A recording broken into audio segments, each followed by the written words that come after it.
ஆரி ஒர்க்ல ட்ரேஸ் பண்ணும்போது ஏதாச்சும் மிஸ்டேக் ஆயிடுச்சுன்னா அதை சரி பண்றதுக்கு நெயில் பாலிஷ் ரிமூவர் யூஸ் பண்ண சொல்லியிருப்பேன். நெயில் பாலிஷ் ரிமூவர் யூஸ் பண்ணும்போது கிளாத்தோட கலர்லாம் ஃபேட் ஆயிடுமா அப்படின்னு சொல்லி கேட்டிருந்தீங்க. உங்களுடைய கிளாரிபிகேஷனுக்காக தான் இந்த வீடியோ மேக் பண்ணியிருக்கேன். லாஸ்ட் வரைக்கும் பாருங்க. இப்போ இங்க எக்ஸஸா ஒரு லைன் இருக்கு. இந்த லைன் வந்து எனக்கு வேணாம், இதை வந்து நான் ரிமூவ் பண்ணணும் அப்படின்னா இரேசர் போட்டு என்னால அழிக்க முடியாது இதை. ஏன்னா இது நான் ட்ரேஸ் பேப்பர்ல இருந்து ட்ரேஸ் எடுக்கும் போது எக்ஸஸா வந்த ஒரு லைன். இதை அழிக்கணும்னா நான் என்ன பண்றேன்னா நெயில் பாலிஷ் ரிமூவர் கொஞ்சம் இந்த காட்டன்ல கூட நீங்க டிப் பண்ணி எடுத்துக்கலாம். இந்த பட்ஸ்ல நான் எடுத்துக்கிறேன். எடுத்துட்டு ஜஸ்ட் ரொம்ப அழுத்திலாம் தேய்ச்சிட்டே இருக்காதீங்க. எந்த இடத்துல உங்களுக்கு சரி பண்ணணுமோ அந்த இடத்துல மட்டும் நெயில் பாலிஷ் ரிமூவர் போட்டு நீங்க அதை அழிச்சிக்கலாம்.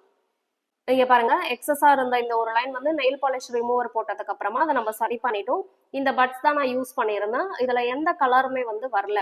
லாஸ்ட் டைம் நான் யூஸ் பண்ணியிருந்த கிளாத் வந்து ஃபுல் ஆயில் கிளாத், அதாவது காட்டன் பேஸ். அது கிரீன் கலருன்றதுனால நான் நெயில் பாலிஷ் ரிமூவர் போடும்போது அந்த கிளாத்ல இருக்கிற கலர் வந்து இதுக்கு வந்துருச்சு. இப்போ நீங்க மோஸ்ட்லி ஒர்க் போடும் போதெல்லாம் சில்க் கிளாத்ல தான் போடுவீங்க. அதுல இருக்கிற கலர் வந்து ஃபேட் ஆகிறதுக்கு வாய்ப்பு இல்லை.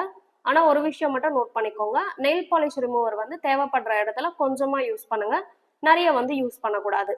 கண்டிப்பா இந்த ட்ரிக்ஸ் உங்களுக்கு யூஸ்ஃபுல்லா இருக்கும்னு நினைக்கிறேன். ஆரி ஒர்க் கத்துட்டு இருக்க உங்க ஃப்ரெண்ட்ஸ் அண்ட் ஃபேமிலிக்கு இந்த வீடியோவை ஷேர் பண்ணுங்க. ஆரி ரிலேட்டட் நிறைய இன்ஃபர்மேஷன் உங்களுக்கு வேணும்னா நம்ம பேஜை ஃபாலோ பண்ணிட்டு டிப்ஸ்ன்னு கமெண்ட் பண்ணுங்க. Stay connected. தேங்க்யூ.